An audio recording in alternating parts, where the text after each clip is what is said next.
Bueno, pues estamos en un mes, el mes de junio, que es el mes del corazón de Cristo, y es un mes por excelencia de la Eucaristía, aunque el día más grande eucarísticamente es el Jueves Santo. Pero claro, con la Semana Santa, el Tríodo Pascual, pues la Iglesia decide trasladar esta fiesta y darle solemnidad al día del cuerpo y sangre de Cristo. ¿En qué día? El jueves, pero ya nos han pasado al domingo. ¿Por qué el jueves? Porque fue el día de la institución de la Eucaristía, la última cena, donde el Señor nos dejó su memorial. Bueno, pues la charla de hoy, o casi mejor dicho, la catequesis de hoy, es muy teológica, pero voy a intentar hacerla muy sencilla. Don y misterio. La Eucaristía como don y como misterio. Y tenemos que saber qué es lo que significa un don. Hablamos de los dones del Espíritu Santo, pero en sí, ¿qué es un don? El don es una gracia, es un regalo que Dios te da. Por ejemplo, del Espíritu Santo, el don de fortaleza, de inteligencia, del temor de Dios. La Eucaristía es un don. ¿Por qué es un don? Porque quien se da es Jesús mismo. Fijaros, el don de la Eucaristía es la entrega de Jesús. ¿Y por qué se da Jesús? Porque quiere y porque nos quiere. Es decir, hablar de la Eucaristía es hablar de un desbordamiento de amor del corazón del Padre que se derrama en el prójimo, en las personas ungidas por el Espíritu Santo y se unen místicamente a Cristo. Por eso podemos decir que es el misterio. Pues que la fe, que el dogma de la Eucaristía es un misterio, jamás se puede comprender, como el dogma de la Asunción, de la Resurrección y de otros muchos dogmas. El dogma define una verdad, revela una verdad. El misterio es que siempre va a estar oculto, pero nosotros hoy poseemos una gracia dada por Jesucristo, y es que Jesucristo, en el momento de la encarnación, en el momento de hacerse hombre, ha ido revelando quién es el Padre, quién es Dios, y cómo Dios ha actuado por medio de la historia de la salvación con el ser humano. Gracias a Jesucristo podemos saber quién es el Padre. Claro, misterio. ¿Quién ha visto al Padre? Nadie en esta vida ha podido ver el rostro del Padre eterno. Hay mucha gente que tiene visiones, etcétera, pero nadie en esta vida ha podido ver el rostro de Dios. Moisés un día le pidió a Dios ver su rostro, contemplarle. Entonces Dios le dijo que no podría. Tú hasta que mueras, no podrás ver mi rostro. Pero Moisés le pedía: oye, yo he liberado a tu pueblo, yo he estado con tu pueblo, yo he ayudado a tu pueblo, yo he hecho todo lo que me has pedido. He dejado mi casa, mi campo, mi vida, todo, por seguirte a ti. Fijaros, la experiencia de Moisés. Pide ver el rostro de Dios. ¿Por qué pide ver el rostro de Dios? El gran misterio. Porque ha tenido una experiencia con la divinidad. Ha tocado el misterio. ¿Cuándo tocó el misterio? Cuando comenzó a subir la montaña del Sinaí. Cuando se iba acercando a la zarza, recordad que Moisés quedó asombrado. Y entonces Dios lo primero que le dijo es: descálzate, porque el suelo que estás pisando es santo, es sagrado.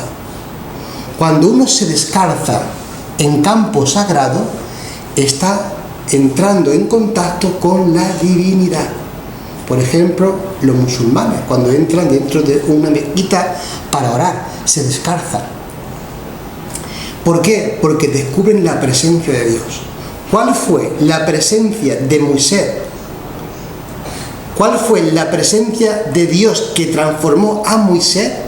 Que durante toda la vida Moisés luchó por contentar a Dios, por salvar a un pueblo, por cuidar el arca.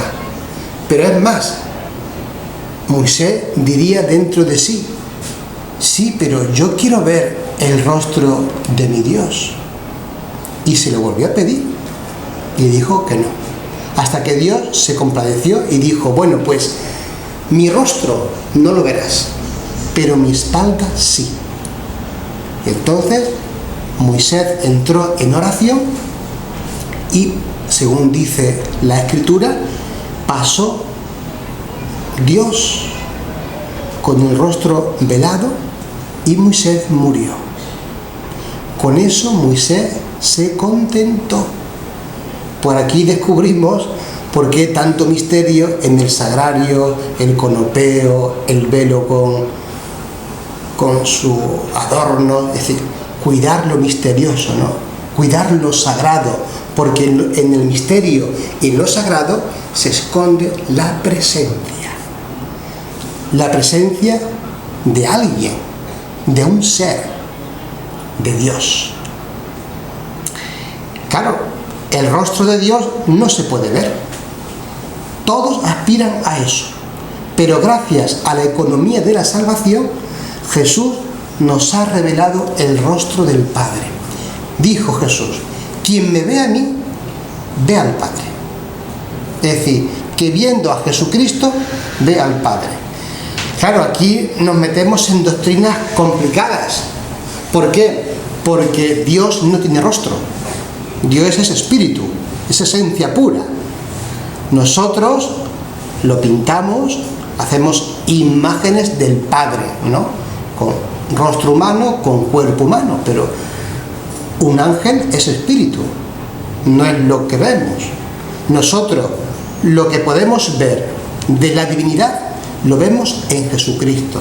Y nosotros tenemos la suerte y el privilegio de ponerle rostro a Dios, porque Jesucristo dejó su imagen marcada en la sábana santa. Es la mayor reliquia del cristianismo, aparte de la cruz de Cristo y de otras reliquias, donde nosotros podemos, gracias a la ciencia, descubrir qué rostro tuvo el Salvador. Fijaros, no quiero adelantaros mucho, pero cuando han estudiado la sábana santa, han descubierto que el tipo de sangre, que el ADN de la sangre de la sábana santa coincide con el mismo ADN y el tipo de sangre de los milagros eucarísticos. Es decir, es algo asombroso. Incluso cuando estudian el sudario con la sábana santa, ven que son lienzos del mismo siglo y que cubrieron a la misma persona. Es algo tremendo. Es decir, que aquí no hay magia, ni truco, ni nada. Estamos hablando de hechos reales. Pero para comprender la Eucaristía como don y misterio, yo siempre me gusta hablar de la Eucaristía como sacrificio. Hoy día hablamos de acción de gracia. La misa es una acción de gracia, tocamos las palmas, sí, es una acción de gracias. Pero en la Eucaristía se da un sacrificio. Y hay dos términos importantes: sacrificio cruento y el sacrificio incruento, ¿vale? ¿Qué es el sacrificio cruento? Donde hay derramamiento de sangre. Por ejemplo, el mismo Calvario, un hombre, Jesucristo, torturado. Hay derramamiento de sangre, pero al mismo tiempo se siente el miedo, la angustia, el temor, el dolor de la Virgen y de las mujeres. Cuando hay un sacrificio, impacta a los que están allí presentes. La gente que estuvo en el Calvario se quedó impactada de lo que sucedía ahí, ¿vale? Siempre que hay derramamiento de sangre, interpela a la otra persona. No es igual ver un toro o descuartizar a un animal por televisión que verlo en directo. y ver cómo sufre, cómo lo estás escuchando, etc., ¿no? Bueno, pues lo que pasó en el Calvario fue un sacrificio cruento. En la misa hay un sacrificio, y es sacrificio incruento. ¿Qué quiere decir esto? Que no hay derramamiento de sangre, que no se escuchan las lágrimas, no se experimenta el dolor, no hay una interpelación sobre la gente, pero hay un sacrificio incruento. Es decir, el mismo sacrificio de Cristo en la cruz se produce en la Eucaristía. Tan solamente los místicos y muchos santos han tenido revelaciones de lo que pasaba en el momento de la consagración. Ha habido muchos místicos que se han asustado cuando en una misa normal y corriente, sin ser ni solemne ni nada, han visto lo que pasaba en el momento del ofertorio, en el momento de la consagración, en el momento de la comunión.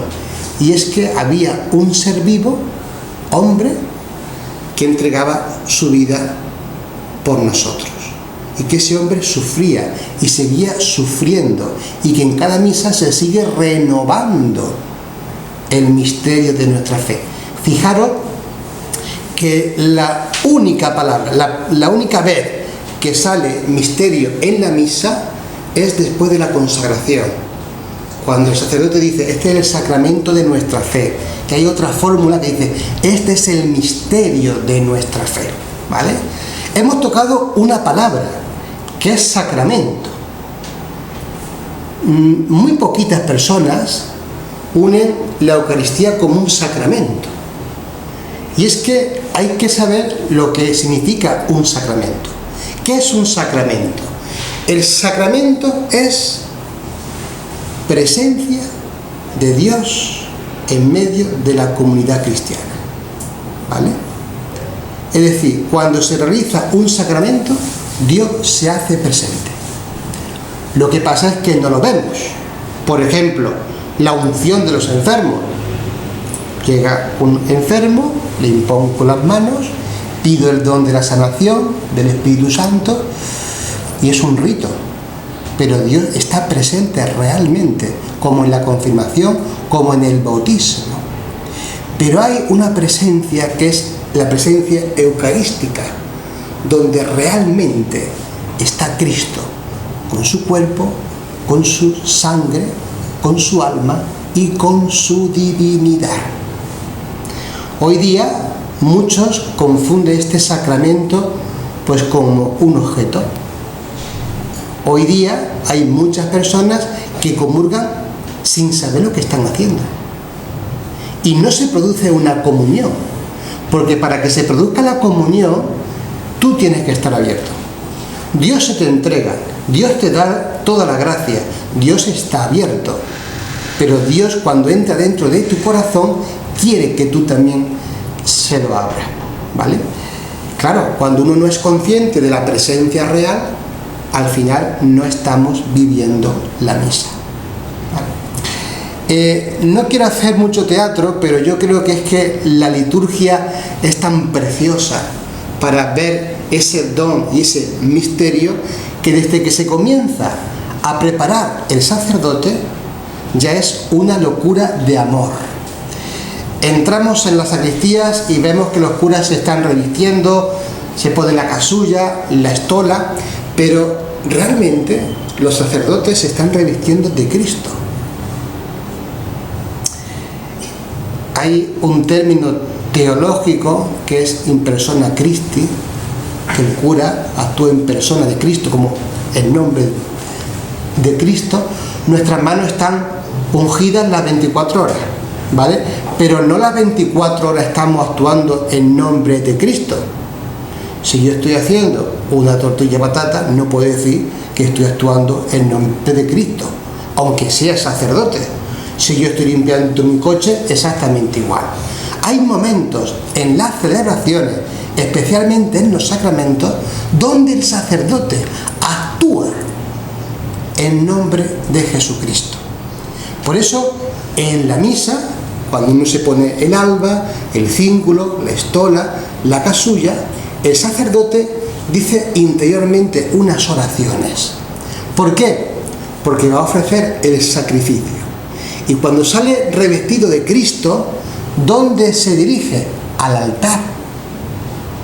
Fijaros cuando se hace una procesión.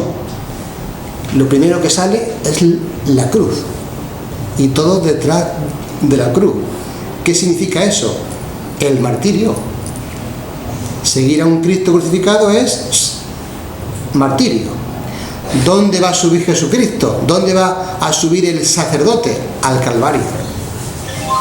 Por eso cuando llega a la grada del altar, hace la inclinación y sube escaleras. ¿Qué recuerda el subir las escaleras? Subir al monte Calvario. Subir al monte Calvario. ¿Por qué besa el sacerdote el altar? Porque es el lugar del sacrificio, el lugar de la entrega, de la presencia de Cristo. Y a partir de ese beso que comienza la Santa Misa, comienza a hacerse visibles 3 presencias de Cristo en la Eucaristía.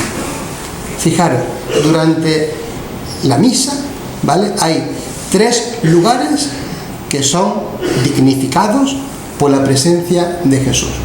En primer lugar, la sede, donde se sienta el sacerdote. A veces dice la gente, ¿por qué ese sillón tan grande de oro? ¿Por qué esa alfombra ahí? Bueno, porque es que el que se va a sentar ahí va a ser Jesucristo, que preside la celebración. El que preside la celebración, ¿vale? Segundo lugar importante de la presencia de Cristo, ¿cuál es? A ver, decídmelo. El ambón, donde se lee la palabra de Dios. Fijaros algo, ¿dónde se encienden las velas? Donde está la presencia de Cristo, en el altar. Cuando el sacerdote lee el Evangelio, los cirios van hasta el ambón. Y es más, todos los ambones están dignificados con un paño, mientras que los otros no. Donde se leen las peticiones se puede poner un paño, pero más sencillo. El paño más digno es para el que cubre la palabra de Dios. Por eso el sacerdote, cuando proclama el Evangelio, ¿qué es lo que hace? El pueblo se levanta, los ciriales se ponen a los lados y se inciensa. ¿Por qué? Porque es el momento en que Dios habla. Fijaros, para poder comprender la Eucaristía, para poder alcanzar los frutos de la comunión, tenemos que saber qué mensaje tiene Dios para nosotros. ¿Qué mensaje tiene Dios? Por eso el levantarnos hace que nuestro cuerpo abra los oídos. Tanto es así su presencia en medio de la palabra que el sacerdote la besa y el obispo la alza y bendice al pueblo con esa palabra. Y esa palabra queda alumbrada durante toda la misa. Ya hemos descubierto 2 presencias de Jesús en la celebración. Primero, en la sede. Segundo, en el ambón. Y la última es en el altar, lugar del sacrificio. El lugar más importante del templo. Bueno, ¿por qué es el lugar más importante? ¿Por qué se dice el lugar del sacrificio? Porque es donde Cristo se va a entregar. Y es donde va a comenzar a actuar las 3 divinas personas de la Santísima Trinidad. Todo eso, un dirigirse al Padre a través del Hijo, impulsado con el Espíritu Santo. La ofrenda del pan y del vino representa no solamente la intención de la Iglesia o la intención del pueblo, sino representa la necesidad que Dios tiene para quedarse aquí. Hay una frase del Evangelio de San Juan donde nos dijo: yo estaré con vosotros todos los días de vuestra vida hasta el fin del mundo. ¿Vale? Esa promesa de Jesucristo no es solamente una promesa espiritual. Sí, yo estaré contigo hasta siempre, hasta el fin del mundo, sí, Pero es que el ser humano, cuando lo está pasando mal, necesita agarrarse a algo, a una imagen, a una estampa, a una virgen. Necesita, porque somos débiles, ¿vale? Bueno, pues el cristiano donde encuentra su fortaleza es en la presencia real de Jesucristo. Donde decide Jesús quedarse con nosotros, en la Eucaristía. Por eso el testamento más importante de amor de Jesús fue en la última cena. No fue solamente lavarle los pies, sino decir, oye, que me quedo, que mi cuerpo lo van a matar, que me van a enterrar, que voy a resucitar, pero que cuando yo esté en la derecha del Padre, en la diestra del Padre, vosotros os reuniréis, partiréis el pan, diciendo, esto es mi cuerpo, y tomaréis el cáliz diciendo, esta es mi sangre. Cada vez que hagáis esto en mi nombre, en conmemoración mía, yo estaré con vosotros. Esto queda muy bonito así. Ahora hay que comerlo. Decir, bueno, sí, eso bíblicamente es así. Sacramentalmente lo puedo comprender. Pero humanamente yo puedo comprender lo que sucede en la transformación de las especies sacramentales o del pan y del vino. Pues más que lo pensemos, se nos escapa. Es misterio. La virginidad de la Virgen, el dogma de la Trinidad, es misterio. Pero tenemos una gracia, y es que Dios, aunque sigue siendo misterio, se va revelando y se va dando como don, y a muchas personas les concede el don de la fe para darse cuenta de su presencia ahí real. A algunos santos le concede el don de inteligencia para poder, digamos, dar una respuesta medio científica o teológica para que el pueblo cristiano pueda creer. Pero a otros no le hace falta ni eso, ni eso. Saben que Jesús está ahí. Bueno, pues hay que hablar, pues que la Eucaristía es un acto de pan. Y en San Juan dicen, el pan que yo te daré es un pan de carne. Cuando comemos la Eucaristía, estamos comiendo la carne de Cristo. Ahora vamos a explicar un poco, me he hecho un esquema para hacerlo mucho más sencillo, que es la transubstanciación. Es una palabra complicada, teológica, que hoy día pues se habla muy poquito de esto, y lo poquito que se habla es en las catequesis de comunión, ¿vale? Pero los niños no saben lo que es la transubstanciación. ¿Ahora? ¿Qué es esa palabra tan rara? Pues que el pan y el vino se convierten en el cuerpo y la sangre de Cristo. Pero claro, mis ojos están viendo el pan, mis manos tocan el pan, cuando lo como me sabe a pan. Es que pasa exactamente igual con el vino. Cuando yo bebo el vino, lo que estoy bebiendo es vino. Claro, ahora hay que decirnos, bueno, ¿y este invento desde qué tiempo sale? No se lo ha inventado la Iglesia en unos años. En Trento se definió, pero desde el siglo IV o V ya las primeras comunidades cristianas creían en el poder de la consagración, que al decir las palabras de Jesucristo en la última cena, tal y como las dijo él, tal y como dijo Jesús, el pan se convierte en el cuerpo de Cristo y el vino en la sangre de Cristo. Importante, hoy día nos encontramos con muchos sacerdotes que se inventan la consagración. Si no se dicen las palabras de Jesucristo, no hay presencia real en la Eucaristía. No hay presencia real. Otra cosa es que un sacerdote esté enfermo o esté mal de la cabeza, se salte la consagración, pues Eclesia suple. Eclesia suple.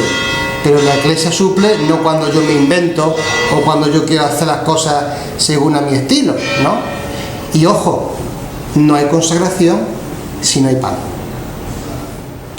No se puede consagrar con patatas fritas, ni con Coca-Cola, ni con galletas Príncipe. Dice la gente, es que el Señor hubiese tomado cualquier cosa que habría allí, sí, pero tomó el pan. Dios quiso quedarse en forma de pan, ¿vale? Y en Trento se habla de este cambio en la consagración que cambia la naturaleza escondida detrás de las especies. Se ve el pan, pero es el cuerpo de Cristo. Ha habido muchos errores a lo largo de la historia de muchos teólogos que han dicho que podría ser una transfinalización, como diciendo, este es el cuerpo de Cristo y ya está, eso es una herejía, ¿vale? O una transignificación. No, lo que está realmente no significa nada, es Jesús. Significa una imagen, o un dibujo, o una cruz. Eso nos eleva a algo sagrado, pero la Eucaristía no nos eleva a algo sagrado, es que lo sagrado está ahí presente. Estamos creyendo en un ser vivo, que esa es la gran diferencia. No hay ninguna religión que pueda tocar a Dios, no hay ninguna religión que pueda comer a Dios. Cuando nosotros hablamos de la comunión, estamos hablando que Jesús está ahí vivo realmente. Y es misterio de fe. Pero es más, nosotros lo podemos experimentar. Presente metafísicamente. ¿Vale? Yo no puedo comprobar que esté ahí Dios. Ahora, ese Dios oculto en la hostia se puede manifestar en un momento concreto, interrumpir en mi historia. Por ejemplo, hay muchos estudios que en lugares donde hay adoración perpetua con el Santísimo, pues muchos enfermos se sanan. En barrios marginales donde se adora el Santísimo, baja el nivel de criminalidad, de droga, de alcohol, de prostitución.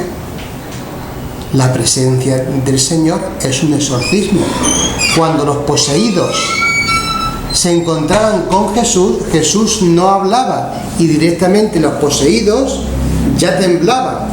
Reconocían en él no un hombre cualquiera, la divinidad, el rostro, la presencia de Dios. Y eso, quien lo sabe bien, son los poseídos. Cuando tú vas a un exorcismo, por ejemplo, un sacerdote que es exorcista y se mete en el bolsillo un portaviático con una hostia consagrada. El poseído, cuando entra en trance, claro, no sabe lo que tú ahí tienes metido, pero cuando empieza a chillar y te dice sácate lo que tienes ahí, y te escupe y te difama, etcétera, y tú le preguntas ¿quién tengo yo aquí? Y no puede decir el nombre. Te dice el hijo del carpintero o fulanico. El nombre de Jesús, el nombre de Cristo, no lo puedes decir. Eso te da a entender que lo que ahí tienes es algo real. Es decir, que no es una estampita, que es el Hijo de Dios. Por eso, en las posesiones y en los exorcismos, pues cuando uno lleva una hostia consagrada, pues se ve realmente que lo que está ahí es Jesús. Los accidentes pasan, pero lo que queda es la sustancia. La sustancia es lo que permanece a pesar del cambio de los accidentes. ¿Qué es la sustancia? Lo que nos está diciendo que ahí está Jesús. La sustancia es, digamos, lo metafísico, lo que nos eleva a lo sagrado y lo que nos está diciendo que ahí se esconde un ser vivo. La sustancia, ¿qué es? Lo que está debajo. ¿Qué es? Lo que permanece. ¿Qué es? Lo que está en pie. Lo que sostiene, es decir, el pan y el vino son los instrumentos que Dios usa o que la Iglesia usa para sostener la presencia real de Cristo. Es lo que mantiene en pie la sustancia, que es la presencia real de Cristo. Y la sustancia hace referencia al ser. Eso es como cuando una persona pues empieza a discutir con otra y después se pone contenta y después se pone triste y uno ve, bueno, pues que esos son accidentes. Andrés está triste, Andrés está alegre, Andrés está mosqueado, pero eso no es Andrés. Esos son los accidentes, como el pan y el vino. ¿Quién es Andrés? Andrés, la persona que está detrás, que tiene paz, que tiene nombre, que tiene vida, ¿vale? Pero Andrés no es lo otro. Eso lo explicaba un sacerdote alemán, ¿no? Como diciendo, la esencia es lo que permanece. Tú no estás continuamente enfadado, tú no estás continuamente alegre, ¿no? Lo que permanece es el ser. Y esta sustancia es la respuesta a que algo es real.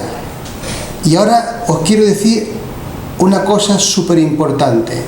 Muchas veces dice la gente, yo creo en algo. Eso es un error. Y muchas veces nosotros seguimos con eso. Nosotros no creemos en algo, creemos en alguien. Y ese alguien se comunica, y ese alguien se entrega, y ese alguien se da por nosotros y nos da vida eterna. Es decir, no creemos en algo, creemos en alguien. Por eso cuando uno está en adoración, cuando uno comulga, está recibiendo a una persona, está recibiendo a Jesucristo, aunque está el Padre y el Espíritu Santo. Transustanciación. Decimos, ¿qué es el trans? ¿No? Es el cambio, es lo que nos transforma. Cuando pasa la consagración, ¿vale? Ahí es la transformación. Algo que hace que el pan siga siendo pan, pero escondido en el pan esté la presencia real de Jesucristo. De modo que cuando yo toco el pan, sigue siendo pan, pero toco el mismo cuerpo de Jesús. Así podamos estar hablando horas y rompiéndonos la cabeza continuamente, ¿vale? Continuamente. Esto es tema de horas y horas. Lo más importante es saber que para un cristiano Jesús está presente en la Eucaristía, que muchas veces nos falta la fe para creer en esa presencia real de Jesús. ¿Y qué hace falta para creer en esa presencia? Pues pedírselo al Señor. Señor, aumenta mi fe. Señor, aumenta mi fe. Señor, aumenta mi fe.